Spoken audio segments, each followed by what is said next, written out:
Donc quand on fait de l'anthropologie, un petit peu de ce qu'on appelle la paléoanthropologie, il y a une discipline au sein même de la paléoanthropologie puisque l'anthropologie, comme vous le savez, ça veut dire une réflexion sur l'homme.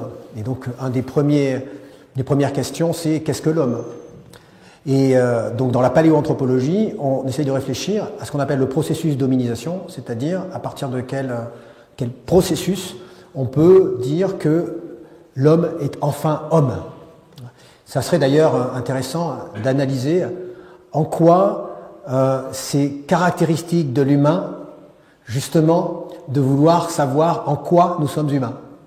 Quelque part, puisque là, on est déjà dans un processus narratif, voire métanarratif. C'est-à-dire, quelle histoire on a besoin de raconter pour se sentir bien en tant qu'humain? Parce que, comme je le disais souvent à mes étudiants, les musées d'archéologie sont des musées qui sont parfaitement stupides. Si on enlève la dimension justement narrative. Savoir que l'on urinait dans un pot de chambre au 5e siècle et s'extasier devant ça, et en se disant mais c'est merveilleux, qu'est-ce qu'il y a de merveilleux? Ce qui est merveilleux, c'est le fait qu'ils le faisaient, c'était nos ancêtres, un jour on a fait comme ça, et qu'est-ce que ça nous dit de ce que nous sommes nous, etc. etc. Donc, en tout cas, pour revenir à ce processus d'hominisation, non pas du point de vue métanarratif, mais expliquant quelles sont les différentes thèses pour essayer d'expliquer ce qu'est l'humain, en faisant vite, on en a 4-5, et qui ne sont assez peu convaincantes parce que chaque fois qu'elles essayent d'établir une différence de nature, eh bien, elles tombent presque tout le temps sur une différence de degré, de complexité. Par exemple, la thèse qui consiste à dire la différence entre l'homme et l'animal, c'est que l'homme, lui, eh bien, il a un outillage, alors que l'animal n'en aurait pas. On a découvert que les animaux avaient des outillages. Par exemple, les animaux qui font des barrages, des ratons laveurs, qui font des choses. Alors oui, c'est moins sophistiqué que nous, c'est moins complexe que ce que nous faisons. Néanmoins, c'est quand même de l'outillage, c'est quand même de la machinerie, de la mécanique, il y a quelque chose. Alors, d'autres disent, oui, mais c'est pas pareil, parce que nous faisons ce que les paléoanthropologues appellent des outils au second degré. C'est-à-dire qu'on fabrique des outils avec des outils. Puis on peut aller loin, hein, donc des outils qu'on fabrique avec des outils, avec des outils, avec des outils, avec des outils, on n'arrête plus. Dire certes, mais il y a des animaux qui font des outils avec des outils, mais alors de façon très très rudimentaire, et c'est seulement au second degré, deuxième degré, alors que nous c'est troisième, quatrième, cinquième degré, on n'arrête plus. Alors ensuite, d'autres disent oui, non, mais c'est pas pareil, parce que nous, ce que encore les paléoanthropologues appellent la trousse à outils, il y en a une diversification de la trousse à outils. C'est-à-dire qu'on a comme des outils multiples, et on choisit des outils qui sont spécialisés. Ah tiens, je prends celui-là, puis demain je vais prendre celui-là, puis je le repose. Ce qui n'est pas le cas chez les animaux, effectivement. Puis d'autres disent, oui, mais c'est plus précis encore, c'est que nous sommes encore plus intelligents parce que nous avons des outils dits permanents. Par exemple, des habits, c'est un outil permanent, un outil, c'est un habit permanent qui sont dans la continuité de notre organisme, effectivement. Les animaux ne s'habillent pas, et oui, ils n'ont pas d'armes avec lesquelles, qui sont dans la continuité de leurs membres. Bon, mais en même temps, cette thèse, ce point n'est pas très convaincant du point de vue de la différence même pas de nature, mais de conditions essentielles, dirions-nous. Alors on a l'autre thèse qui est chère aux linguistes, à la paléoanthropologie linguistique, c'est nous avons un langage. C'est l'idée du langage, le travail sur le langage. Alors, le fait est que le langage, c'est un système codé de communication. Il est clair que les humains ne sont pas les seuls à avoir des systèmes codés de communication. Alors oui, certes, en nouveau, on retombe dans la différence entre le rudimentaire et le complexe. Mais d'autres nous disent, c'est pas exactement une question de rudimentaire et de complexe, c'est que les humains ont un langage non performatif, ou du moins une partie du langage est non performative. C'est-à-dire, en gros, ils peuvent raconter des conneries. En gros, ils peuvent vous dire, droit dans les yeux, je vous aime plus que tout, et pas en penser un traître mot, et uniquement dans un objet que Habermas appellerait l'agir stratégique. Vous voyez, hein. Donc, voilà, bon, ils visent un certain objectif, donc ils ont besoin de dire un certain nombre de choses en vertu, je ne sais pas si on peut dire vertu pour le coup, de cet objectif. Et vous avez cela effectivement en politique, c'est ce que Habermas appelle le marketing politique, hein. Ce genre de choses. Donc les humains auraient cette supériorité qui consisterait à être capables de mentir. C'est intéressant parce que capable de mentir, ça veut dire être capable de se retenir de dire la vérité quelque part. Donc, ça veut dire qu'on est capable de se parler à soi-même comme un autre soi-même, c'est-à-dire d'être réflexif par rapport à ce qu'on est en train de dire, de faire attention à ce qu'on dit. Enfin, le mensonge est réflexif, parce que le mensonge, c'est aussi la mise en scène de soi. C'est pour ça que d'ailleurs, mise en scène de soi, mythe, on parle de mythomanie pour parler de quelqu'un qui ment. Mais donc là, on a un certain nombre de caractéristiques où certains vont dire non mais cette dimension non performative du langage, elle va plus loin que le simple mensonge, c'est pas ça, c'est que les humains sont des artistes. C'est-à-dire qu'ils s'expriment, et tout le monde sait que l'art c'est un langage, les différentes formes d'art ce sont différentes formes de langage, d'expression, c'est pas seulement le langage au sens de cette espèce de système codé un peu froid qu'on appelle la langue, hein, mais c'est aussi la danse, c'est aussi le théâtre, c'est aussi la littérature en général, la poésie, le cinéma, enfin tout ce que vous voulez. Donc, et on me dit là, il y a quelque chose, il y a une forme de gratuité qui est assez fascinante, qui est caractéristique de l'humain. Sauf que, on pourrait se poser la question, est-ce que certains animaux, type le rouge-gorge ou d'autres, qui se mettent à chanter, on ne sait pas exactement pourquoi, en surplus d'eux-mêmes, est-ce que ce n'est pas aussi une forme artistique, cette espèce de chant? Alors non, pas du tout, c'est pas artistique, parce que c'est pour la reproduction, d'ailleurs c'est souvent au printemps que ça se passe, etc. Sauf que, on peut se poser la question, est-ce que l'art aussi chez les humains, c'est pas aussi pour la reproduction, c'est-à-dire est-ce que c'est pas pour exercer des formes de séduction, qui effectivement, au cours des ans, se sont progressivement éloignées de leur objectif premier, mais qui en définitive étaient destiné à cela, c'est-à-dire que la danse, tout le monde sait que la danse a quelque chose d'érotique, d'envoûtant, que ça fait appel au sens, pas seulement au sens de sens qui signifie, mais aux sens qui sont sensuels. Donc, bon, la musique aussi, la musique est envoûtante, la musique, le cinéma, enfin toutes ces choses-là.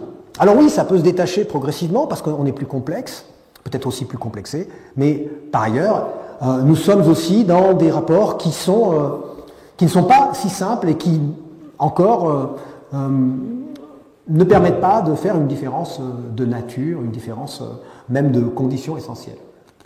Alors après, on nous parle aussi, il y a d'autres thèses, il y en a une multitude en réalité.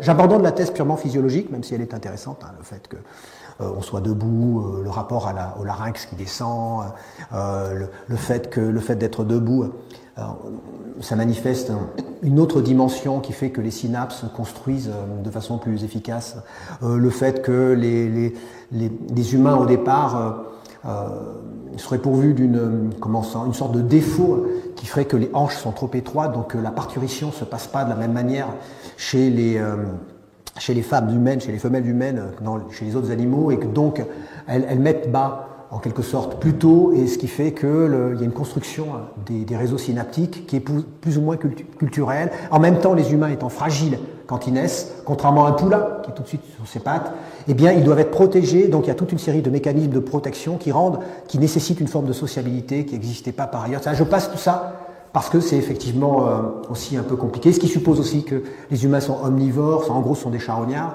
Et donc ils vont avoir une dentition qui va être non spécialisée parce qu'ils vont prendre ce qu'ils ont, donc ils vont plus survivre plus facilement que les autres dans des conditions plus désertiques. Bon, je passe sur tout ça parce qu'on pourrait trouver ça aussi chez d'autres animaux, donc c'est pas la peine d'épiloguer. Puis il y a la thèse de la ritualisation. Les humains sont ceux qui ont des rites, sauf que ça dépend ce qu'on appelle par rite, parce que rite, est-ce que ça serait, pour se rassurer, de faire la même chose au même moment? Par exemple, moi je vois certains étudiants, ils s'assoient toujours au même endroit, dans l'amphithéâtre, ça les rassure, enfin, c'est un peu leur rite, et donc c'est bon pour eux de s'asseoir au même endroit. Et puis le rite, du point de vue purement cognitif, sans parler du niveau religieux, une manière de se raconter, le rite ça facilite les choses, parce qu'on pense à autre chose, on est plus efficace. C'est-à-dire que si on apprend à se raser, ce que je fais pas très bien moi-même, tous les matins, eh bien, à ce moment-là, au bout d'un moment, on n'a plus à y penser, on peut faire autre chose, donc ça démultiplie nos capacités d'action, finalement. Le rite, ça a quelque chose d'efficace, du point de vue cognitif. Après, il y a l'autre niveau, ça permet de nous rassurer, dans un monde qui n'a pas de bornes et pas de limites, on se donne des bornes et des limites, en reproduisant les mêmes gestes, auxquels on donne un sens, et ça finit par nous orienter dans le monde. Donc on est moins désorienté, en définitive, et c'est là peut-être plus le niveau déjà religieux. Alors est-ce que les animaux n'ont pas de rites? Alors on parle du cimetière des éléphants, des rites. Alors on sait qu'aujourd'hui le cimetière des éléphants c'est plus compliqué que ça, et c'est pas forcément un rituel au sens des rituels envisagés chez les humains, mais en tout cas, on sait qu'il y a des animaux, là pour le coup, qui ont un certain rapport au rituel, qui est en général directement lié à la mort, et ils ont une sorte de perspective, pourrions-nous dire, sur la mort, parce qu'ils ont des comportements spécifiques. Au moment de la mort, ou même au moment de la mort de leur maître, par exemple, quand on pense aux chiens ou à d'autres animaux. Donc c'est là aussi assez complexe. Alors néanmoins, vous allez me dire, bon voilà, je pourrais finir là en disant, on n'y arrive pas, c'est bon, discutons plus.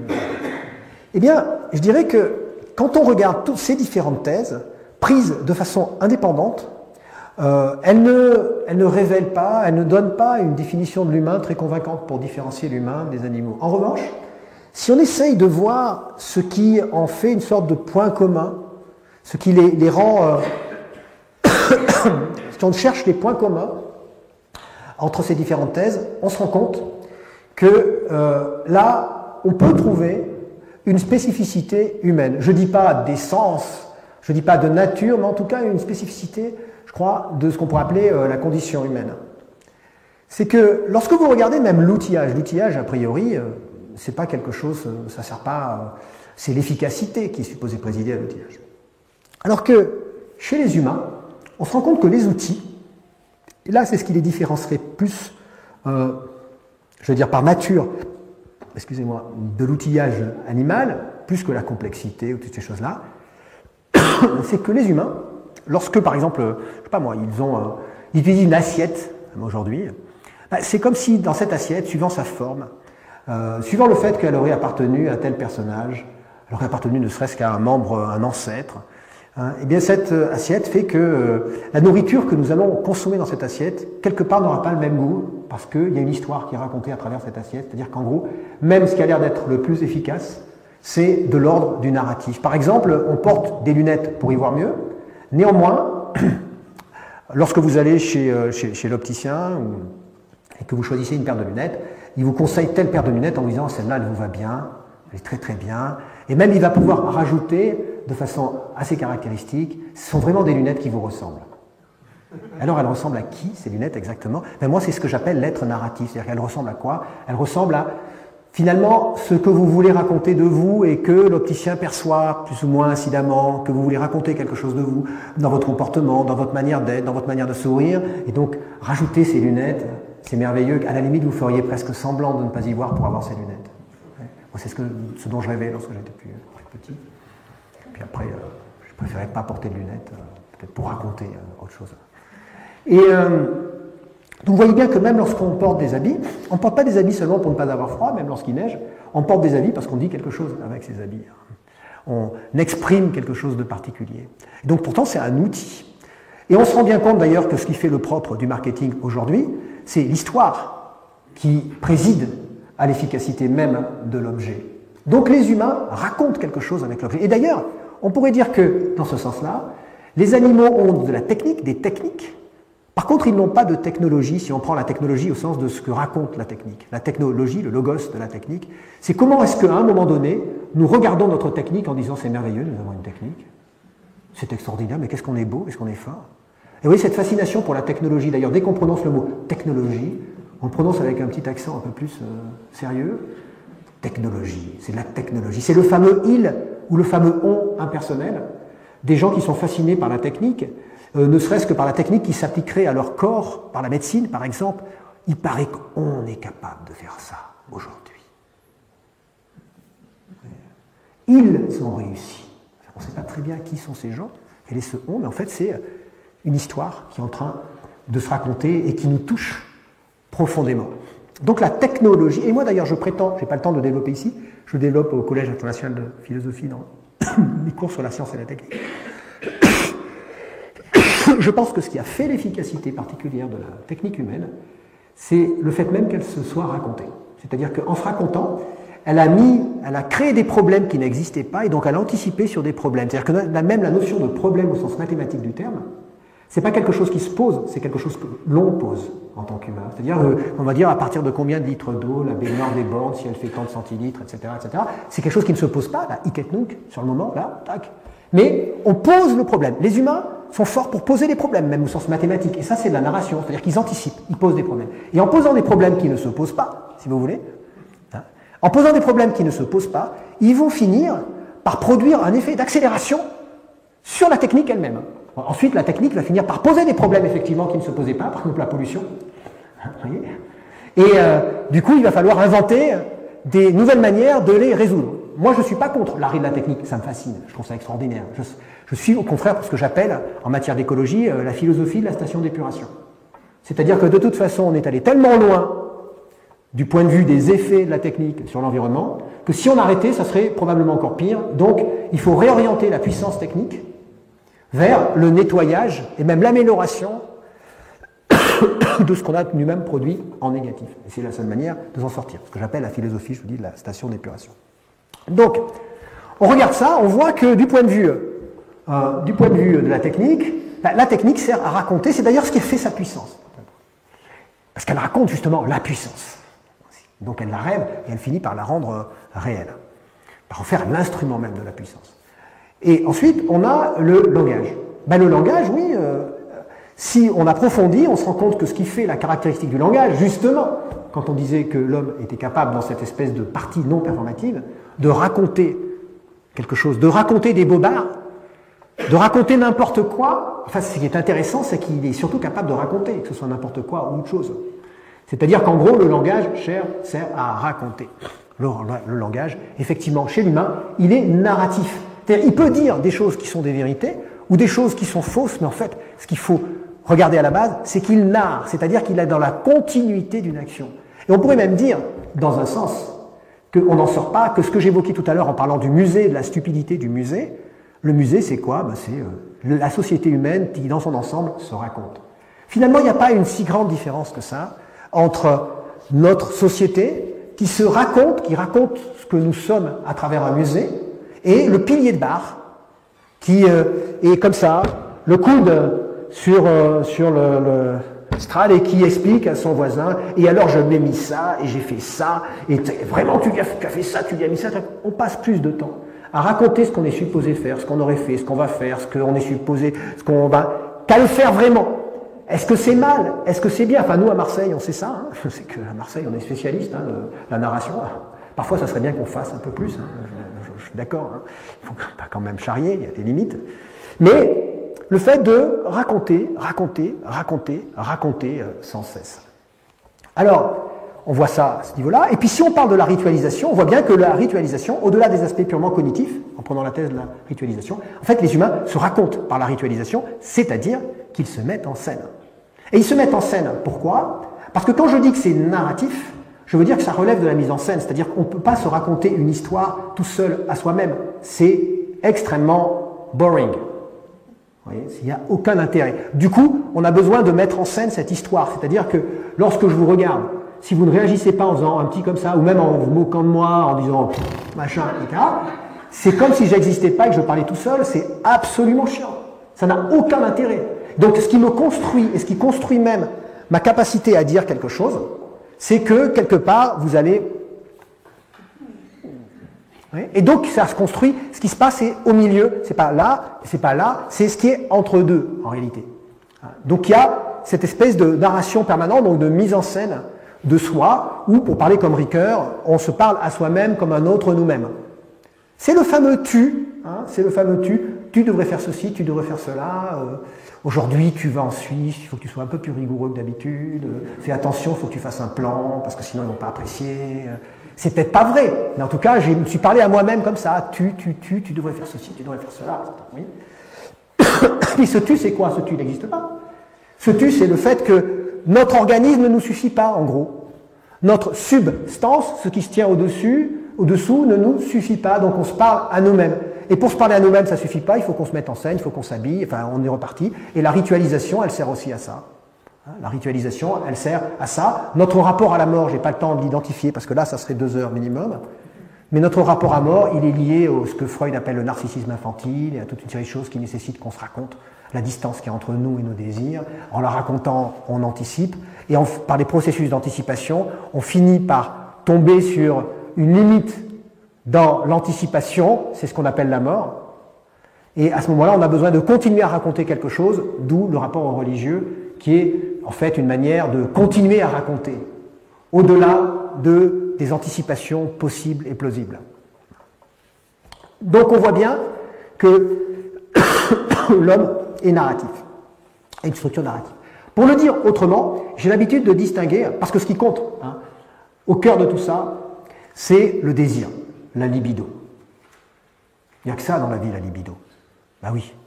Mais la libido, c'est pas seulement la libido sexualis, c'est la libido siendi, comme dit saint Thomas d'Aquin, c'est le désir de savoir. Le désir de savoir, c'est quoi? Le désir de savoir, c'est, on a tout le temps l'impression que partout où on regarde, c'est comme s'il y avait un rideau. Donc les hommes sont voyeurs. Le scientifique est voyeur. Et donc il a envie de regarder derrière le rideau, il a envie de regarder par le petit trou de la lorgnette, dans la serrure. C'est dans la serrure du réel. C'est la serrure du réel qui obsède le scientifique. Il regarde par la serrure, il y a quelque chose de voyeur. Ah, qu'est-ce qu'il y a derrière? Ça a l'air d'être une chaise. En fait, ce sont des atomes. Ça a l'air d'être un atome. En fait, ce sont des quarks. Ça a l'air, en fait, c'est une simple vibration. En fait, c'est encore autre chose. En fait. Ce que nous dit Nietzsche dans Le Gai Savoir, c'est qu'on se trompe. Ça, c'est le mythe de la profondeur. Parce qu'en réalité, tout est vrai. C'est-à-dire, la chaise, elle est vraie en tant que chaise. L'atome, il est vrai en tant qu'atome. Et puis, chaque fois, ce sont des modélisations qui sont chaque fois vraies, ou pas plus vraies que le reste. Mais ça nous rassure de penser qu'on regarde derrière. Ce que Nietzsche appelle les arrière-mondes. La philosophie des arrière-mondes. Qui peut justifier une morale des arrière-mondes, qui serait supérieure parce que c'est derrière. Parce que c'est plus profond. Lui, il prône une philosophie de l'esthétique en disant que, d'emblée, l'ensemble du réel nous est donné dans la joie première du contact avec ce réel qui est en permanence donné, justement. Alors, il n'y a que le désir, on le voit tout de suite. On a beau raconter ce qu'on veut, même dans un couple, quand ils s'engueulent, en se disant j'ai l'impression que tu fais plus trop attention à moi, c'est un scandale, tu dois faire ceci, tu n'as pas fait cela, etc. Alors on a beau essayer, on va faire ce qu'on peut. Mais d'un autre côté, si on ne désire pas, on commettra quand même des impairs, on sera en retard au rendez-vous, parce que c'est quand même moins important, au sens où on le désire un petit peu moins. On va pas répondre au téléphone. Ou alors, à côté de ça, même sans s'en rendre compte, on va plus répondre au téléphone à quelqu'un d'autre. Pas forcément une femme d'ailleurs. On va plus répondre au téléphone parce que d'autres choses nous intéressent plus. Nous fascinent plus. C'est marrant parce que le mot fascinus en latin, ça veut dire pénis. Mais bon, nous fascine plus. Je l'ai dit. Donc on voit bien que ce qui compte, c'est le désir. Il y a cette espèce de force désirante qui est la caractéristique de la vie, mais pas seulement de notre vie, qu'on partage avec les animaux. Et on pourrait dire que la première strate de désir, c'est le désir de survivre. La deuxième strate, c'est ce que j'appellerais le désir de vivre, c'est-à-dire de survivre mieux. J'appelle aussi ça le luxe objectif, c'est-à-dire qu'on pourrait s'en passer, mais néanmoins ça améliore objectivement nos conditions, donc c'est du luxe puisqu'on pourrait s'en passer, mais c'est objectif parce que ça améliore nos conditions.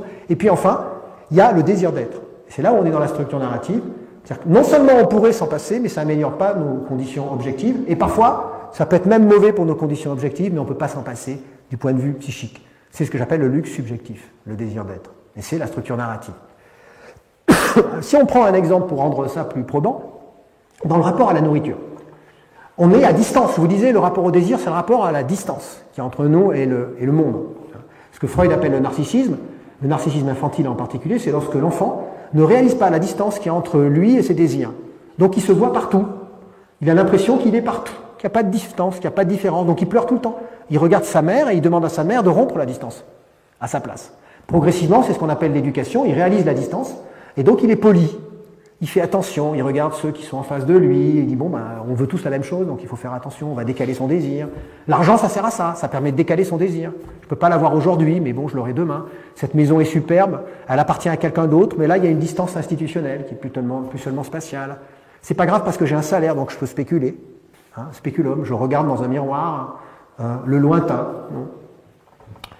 Alors, ce désir de survivre, il se caractérise par le fait, au niveau de la nourriture, d'aller chercher sa nourriture qui est au loin. Donc on se donne les moyens, on y va, il faut y aller. Mais le désir de vivre, c'est le désir de dire, si j'y allais en vélo, ou même en voiture, ça veut dire que je vais économiser mon énergie, parce que je vais économiser mon temps, le temps du parcours, et donc je pourrais faire autre chose. Donc je vais survivre mieux. Mais c'est objectif. Et à un autre moment, au lieu d'y aller en 2 chevaux ou je ne sais pas quelle voiture, je vais vouloir y aller en Ferrari Testarossa. On voit ça beaucoup à Genève aussi. Donc c'est pour mettre dans le bain, quoi, pour ainsi dire. Et là, on va se dire, mais à quoi ça sert? Alors, imaginons que ce soit un individu en plus qui habite dans un pays où c'est entièrement bosselé. En plus, il est trop grand, quand il rentre, il se cogne dans la le fauteuil est en cuir, il fait très chaud, donc ça brûle. La musique n'est pas terriblement agréable. Il ne peut pas aller vite, parce que de toute façon, c'est pas possible dans ce pays. Parce que, bon. Mais il va en Ferrari Testarossa. Et alors, est-ce que ça améliore ses conditions objectives? Non. Est-ce que non, pas du tout. En plus, ça dépense plus d'essence, il n'est pas si riche que ça, donc c'est dur pour lui. Non, mais c'est qu'en fait, il se raconte, c'est le désir d'être. Il y va en Ferrari Testarossa. Attention, hein, c'est compliqué, parce que quelqu'un qui serait issu des vieilles familles françaises, vivant depuis 52 générations dans le 6e arrondissement de Paris, il pourrait y aller justement avec une 2 chevaux rose bonbon, et à moitié pourri, parce que justement, c'est encore plus in, encore plus classe, encore plus distinctif, quelque part. Hein, vous voyez il irait Télérama, il irait avec sa 2 chevaux rose bonbon, mais en fait c'est une façon de se distinguer, mais évidemment dans une classe sociale particulière, avec un contexte qui est lui aussi particulier. Mais en fait on ne peut pas s'en passer, c'est-à-dire qu'il y a toujours les 3 strates, il faut bien survivre, donc on y va, et puis il faut bien vivre, donc on améliore objectivement, mais puis il y a le désir d'être. Et chez l'humain, ce désir d'être, c'est aussi moi ce que j'appelle la structure mythique, ou la structure même alors religieuse, c'est ma définition du religieux. Je vais vous dire pourquoi. Pas de la religion, mais au moins du religieux. Parce que ce désir d'être, c'est automatiquement souché, c'est-à-dire il va de soi que le désir d'être, contrairement au désir de vivre, au désir de survivre, c'est le désir d'être encore, puisqu'il est lié à la spéculation et à la continuité de notre être. Quand on parle d'être, on parle de continuité. C'est-à-dire je peux continuer à être, donc c'est le désir d'être encore. Et en même temps, ce désir d'être encore, son absolu, c'est forcément d'être encore et toujours avec les traits d'union.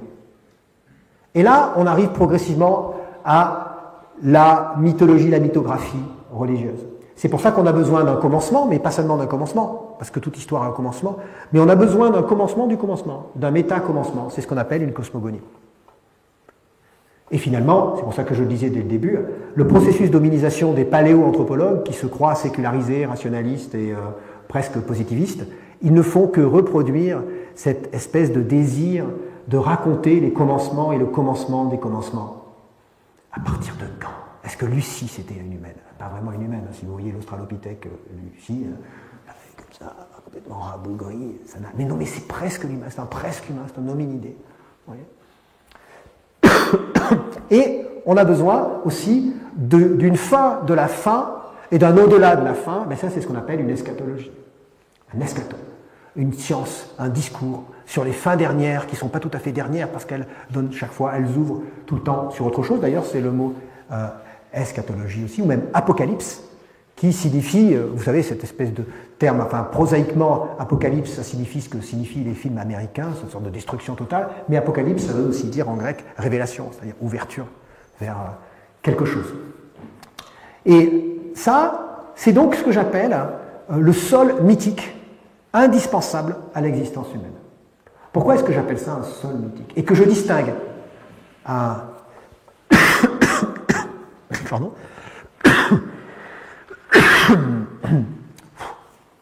que je distingue très clairement de ce que j'appelle la fiction.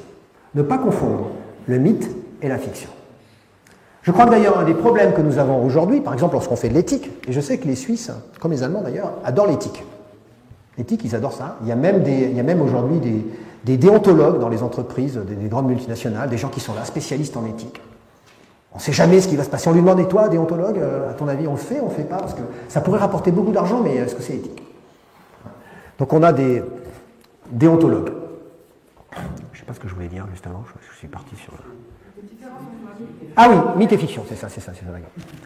La différence entre le mythe et la fiction, c'est qu'on a tendance à assimiler le mythe à ce qui est faux. On dit un mythomane, c'est ce qui est faux. Pour moi, dans ma définition, le mythe, ce n'est pas ce qui est faux. Au contraire. Le mythe, c'est ce qui doit forcément, absolument être plausible pour pouvoir être raconté. C'est d'ailleurs la raison pour laquelle le christianisme a fini par avoir quelques problèmes dans son histoire, c'est-à-dire dans la narration qu'elle faisait de son propre mythe. Parce qu'il y a eu une sorte de disjonction progressive entre ce ce qu'on pourrait appeler le champ de plausibilité, qui était progressivement découvert par ce qu'on appelle la science, mais qui elle-même construisait ses propres mythes. L'idée, Alexandre Koyré a bien montré, du monde clos à l'univers infini, le fait de concevoir l'univers comme étant infini, ça remettait en cause, par exemple, la vision aristotélicienne du monde supralunaire, du monde sublunaire et d'une sorte de cosmos parfaitement ordonné. Cosmos voulant dire d'ailleurs ordonné au sens esthétique du terme, c'est pour ça que ça fait cosmétique, donc qui serait fermé. Donc ça finit par remettre en cause toutes ces perspectives-là, alors que l'Église catholique était encore dans cette perspective. Donc il y a eu, on pourrait dire, il commence à y avoir à un moment donné, et c'est le cas de la plupart des formes religieuses, des discours religieux, une dissonance cognitive. Et c'est là où le mythe peut dégénérer en fiction. J'enlève ça. C'est mon père, donc de toute façon, je le rappellerai plus tard. Peut-être.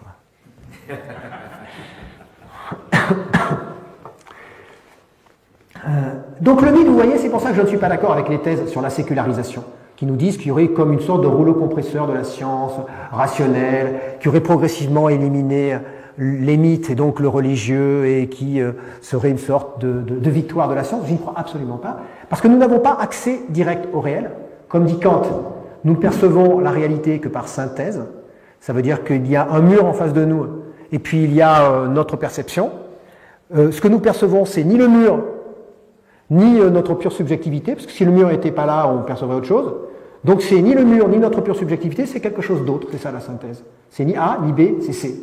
Et C nous donne accès à quelque chose, les phénomènes, chez Kant, ce qui apparaît, qui nous permet de construire des lois scientifiques, de fabriquer des objets, de faire toute une série de choses, mais qui en revanche ne nous dit rien du mur en soi, la seule en soi, et qui ne nous dit pas grand-chose, enfin qui nous dit quelque chose de nous, de notre perspective, mais pas ce qu'est notre perspective, ce qu'est notre subjectivité en tant que telle.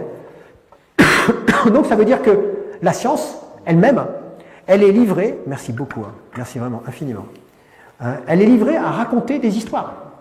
Ça ne veut pas dire qu'elle raconte des histoires qui sont fausses, elle raconte des histoires qui sont utiles pour elle, avec des critères qui le rendent utile pour elle. Ce qu'on appelle la rationalité, c'est juste une histoire particulière qui a des contraintes particulières. Mais même lorsqu'on écrit un roman il est fondé sur des contraintes particulières. La poésie est fondée sur des contraintes particulières. Et donc, la rationalité correspond à un certain nombre de contraintes spécifiques qui se sont élaborées au cours de l'histoire pour rendre efficace la fabrication de machines. Par exemple. Mais en réalité, la rationalité n'est pas là pour nous dire ce qu'est le réel. Ce que croient les positivistes, qui sont dans ce que j'appelle, moi, le fétichisme du fait, donc une sorte de religiosité mal comprise, mal digérée de ce que seraient les faits, alors que les faits n'existent pas, contrairement à ce que croyait Lénine. Les faits n'existent absolument pas. Il n'y a que des phénomènes qui sont sans cesse traduits, réfléchis, mais qui doivent être plausibles, parce que justement, est-ce que c'est utile, jusqu'à quel point c'est utile. Lorsqu'à un moment donné, un seul mythique n'est plus plausible, par exemple par rapport à l'évolution de la science, il peut résister, essayer de faire de la théologie, d'où la théologie chrétienne, qui est extrêmement subtile par rapport aux autres théologies, parce qu'elle a sans cesse besoin de réagir à cette évolution fantastique de la science. Mais à un moment donné, ça casse, parce que l'ordre moral ne correspond plus à la narration, et donc, ça fait comme les langues mortes. Ça peut rester beau, ça peut rester merveilleux, mais ça dégénère justement en fiction. Ça devient une fiction, comme on a des fictions juridiques. On fait comme si. La fiction, c'est l'ordre du comme si. Personne n'y croit vraiment, mais on fait comme si parce qu'on ne peut pas faire autrement. La fiction, c'est aussi ce que j'appelle le conditionnel infantile. Dans les cours d'école, vous avez des enfants qui vont jouer à un jeu, et je vous rappelle que le mot jeu en latin, ça se dit illusio, donc ils savent bien que c'est un jeu, c'est une illusion qu'ils partagent, et qu'ils mettent eux-mêmes en scène, parce que c'est leur apprentissage, l'apprentissage de leur individualité, ils savent que c'est faux.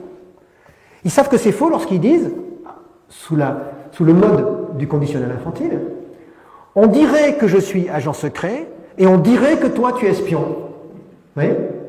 Ils savent bien que c'est pas vrai. On dirait que... Le problème, c'est que notre société aujourd'hui, elle fonctionne en conditionnel infantile. Et que l'éthique, c'est ça que je critique dans l'éthique, elle fonctionne au conditionnel infantile. La preuve, on a besoin, par exemple en France, de lois de bioéthique.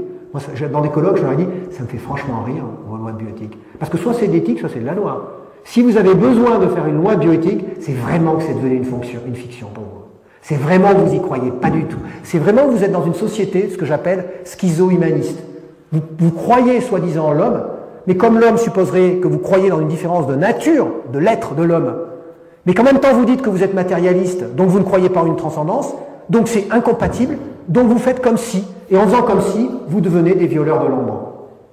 C'est-à-dire que vous vous foutez pas mal du fond de tout cela. Ce que vous voulez, c'est qu'on vous voit comme étant éthique. Donc c'est une éthique de l'exhibition. C'est la seule chose que vous êtes capable de construire par vos lois bioéthiques, parce qu'on ne peut pas se passer de transcendance. Parce qu'on ne peut pas se passer du pari sur l'au-delà des phénomènes. Ne serait-ce que parce que, comme le disait Kant, les phénomènes eux-mêmes ne pourraient pas exister s'il n'est pas l'apparition d'autre chose qu'eux-mêmes. Donc,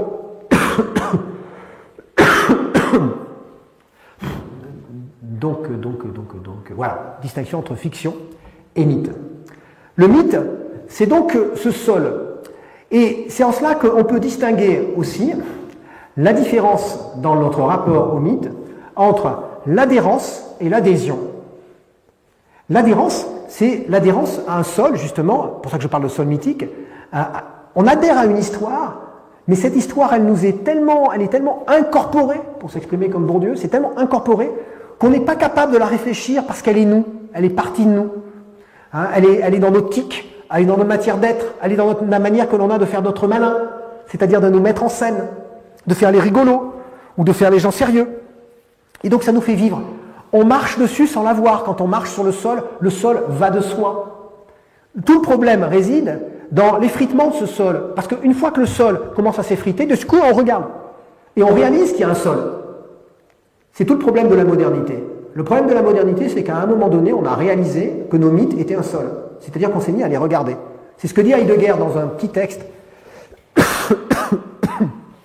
qui s'appelle « L'époque des conceptions du monde », qui est dans un bouquin qui s'appelle Holzweg et qu'on a traduit improprement par chemin qui ne mène nulle part, alors que ça voudrait plutôt dire chemin de traverse, chemin dans le non frayé, disent certains.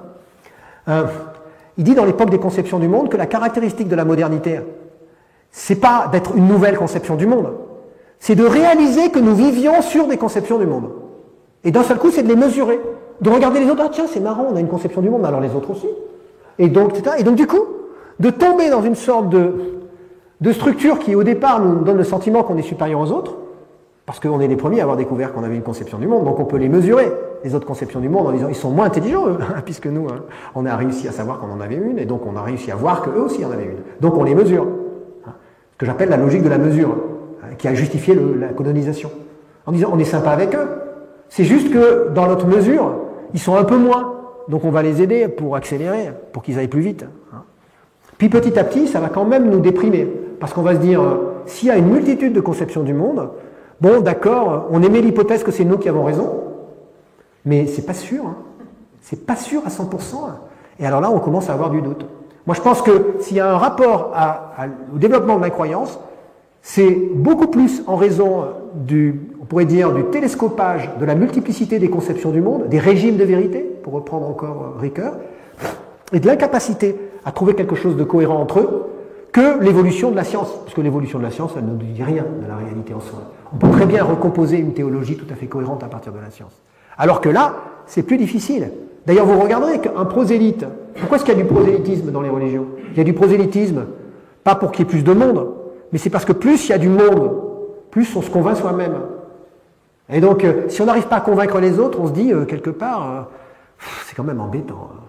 C'est quand même embêtant. Et donc, le principe de l'Inquisition, c'est ça. Je vous rappelle, l'Inquisition, c'est passer à la question. Je veux qu'il réponde qu'il est d'accord avec moi. Je veux qu'il réponde, sinon ça serait trop facile, je le tue, on n'en parle plus. Non, non, non, je veux qu'il réponde, parce que sinon ça met en doute ma propre croyance. Parce que moi-même, je n'y crois pas tant que ça. Quelqu'un qui serait un mystique, la caractéristique des mystiques, c'est qu'ils ne sont pas prosélytes.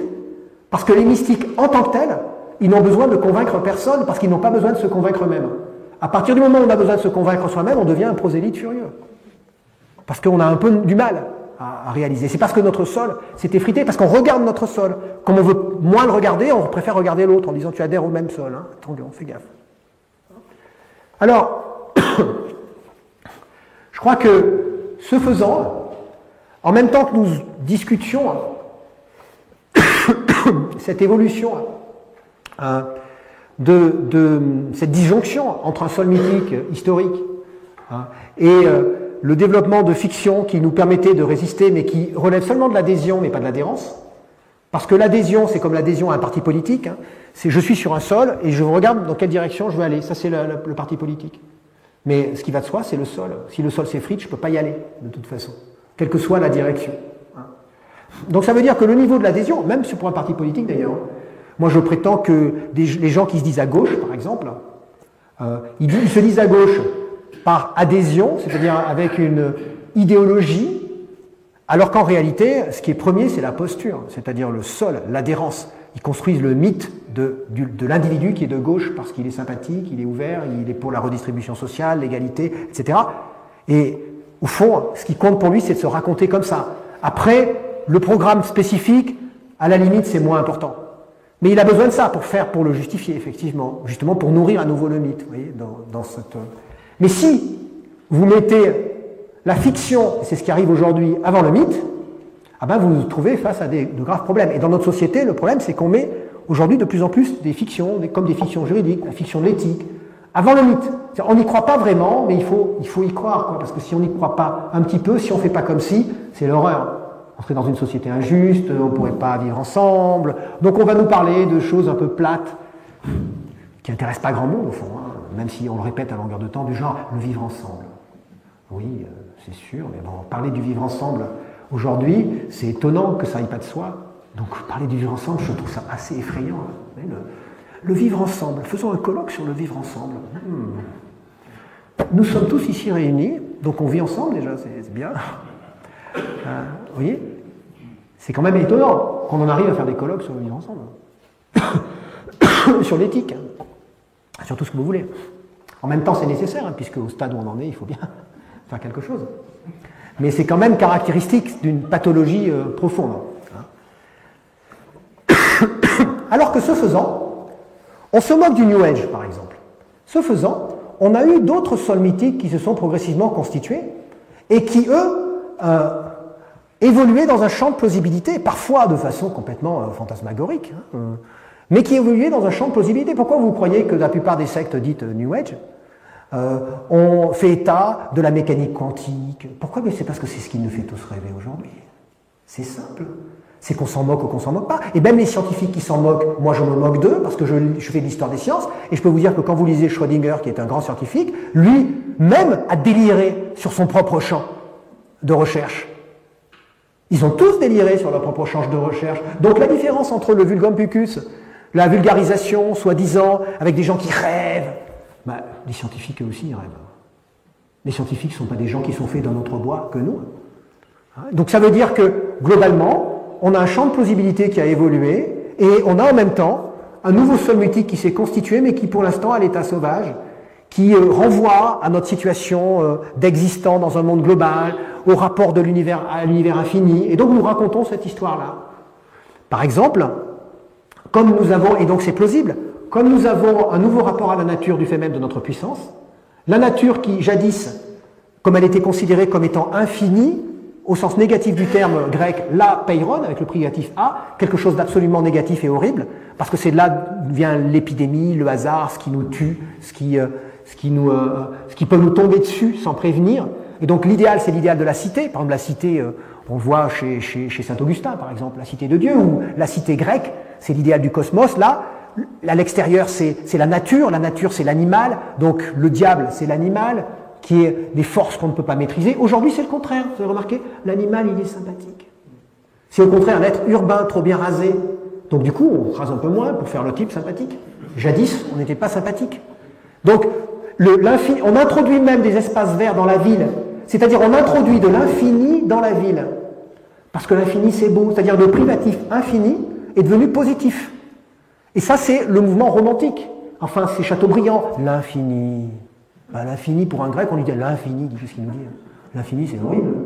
Il n'y a rien de plus horrible. Que l'infini, c'est ce qui n'est pas fini. L'infini, c'est ce qui n'est pas bien fini. Vous voyez, comme le type dans le village, l'idiot du village, quoi, il n'est pas bien fini. Et donc là, d'un seul coup, l'infini, ça devient positif. Pourquoi? Parce que dans un monde global, on réalise que le substrat, l'écosystème, en gros, est en quelque sorte fini, et que donc, puisque l'écosystème est fini, ça veut dire qu'il peut finir. Alors que jadis, on se le représentait comme étant infini, et donc on avait peur de cette nature qui était notre ennemi fondamental, parce qu'elle était infinie. D'un seul coup, il faut la protéger, parce que justement, elle est finie. Et en même temps, on la valorise comme étant l'expression de quelque chose qui la dépasse, au-delà même de la Terre, et qui serait l'infini. Et pour cette raison, on va dire, on va donc faire attention à la nature, c'est la logique du Caire, faire attention à la nature de ceux qui sont en face, on va introduire partout de la nature, on va même réintroduire la nature, on va la repenser, et progressivement, la nature va devenir, paradoxalement, mais assez joliment, surnaturelle. La nature surnaturelle. Alors ça va se caractériser par toute une série, je l'ai expliqué très très bien dans le livre que vous allez tous acheter à la sortie, je pense, qui est Souci de soi, conscience du monde, vers une religion globale, point d'interrogation, où je montre par exemple la question de l'énergie, qui est une question très intéressante. Ce développement au XIXe siècle, avec l'obsession pour le magnétisme, pour toute une série de choses, où on rend plausible une forme de transcendance dans l'immanence, parce qu'en même temps, c'est pas visible, donc c'est mystérieux, l'énergie. En même temps, ça caractérise tout ce que la société industrielle valorise, c'est-à-dire l'énergie dans la production industrielle, c'est l'énergie, c'est le charbon, c'est l'électricité, c'est toute une série de découvertes, et qui est à la fois suffisamment invisible pour être transcendante, suffisamment connotée industriellement et scientifiquement pour être plausible. Et donc on va voir le culte de l'énergie. Maintenant, aujourd'hui, vous rentrez dans une pièce où il y a une bonne énergie ici. Ou alors vous mangez un yaourt sous prétexte que ce yaourt, il y a des vitamines alors que ça n'a rien à voir avec l'énergie. Vous dire, c'est plein d'énergie mon enfant. Mange donc ce yaourt. Ouais. Et donc vous allez avoir le culte de l'énergie. Et en même temps, le culte de l'énergie, ça permet de structurer ce que j'appelle l'individuo-globalisme. C'est-à-dire l'idée que ce qui compte, c'est le lien entre l'individuel au sens le plus subjectif du terme et le global au sens le plus lointain, qui se caractérise par des nouveaux rituels de la religiosité contemporaine qui vont consister à se chercher soi-même au loin. C'est-à-dire qu'on va aller du touriste, alors je vais peut-être vous choquer, mais je vais quand même, les sciences sociales, c'est fait pour choquer, si ça avait un objectif, enfin une fonction, celle-là quelque part. Donc, du touriste qui va aller faire du tourisme humanitaire, parce que quelque part il va se trouver lui-même chez les Zoulous, parce qu'il a besoin d'aller chez les Zoulous pour se trouver. Parfois il peut se trouver à distance de lui-même dans son propre quartier, lorsque son quartier devient exotique et folklorique pour lui-même. Ah, mon quartier, je l'ai redécouvert. Je sens qu'il y a quelque chose qui est... Ou alors, je vais chez les Incas et vous avez aujourd'hui des stages. Vous avez même des stages aujourd'hui, parce qu'il y a stagiarisation du monde, j'oublie. C'est aussi l'idée qu'il y a une progressivité. Aujourd'hui, ici, c'est un lieu typique de ça. C'est-à-dire qu'on va avoir des stages de christianisme. C'est-à-dire que la foi, c'est pas quelque chose qui est donné d'un seul coup maintenant. C'est rationalisé. Ratio, c'est divisé en étapes. Vous avez des stages d'orthodoxie. Quel niveau vous avez en orthodoxie? J'ai le niveau 2. Niveau 2 en orthodoxie. Mais je m'améliore. Je pratique un peu de yoga orthodoxe, finalement pas très orthodoxe, mais bon, ça me permet de m'améliorer. Je mélange un peu de méditation, puis quelques prières chrétiennes, puisque finalement c'est évident que Jésus était un yogi, donc il n'y a pas de raison de ne pas le suivre.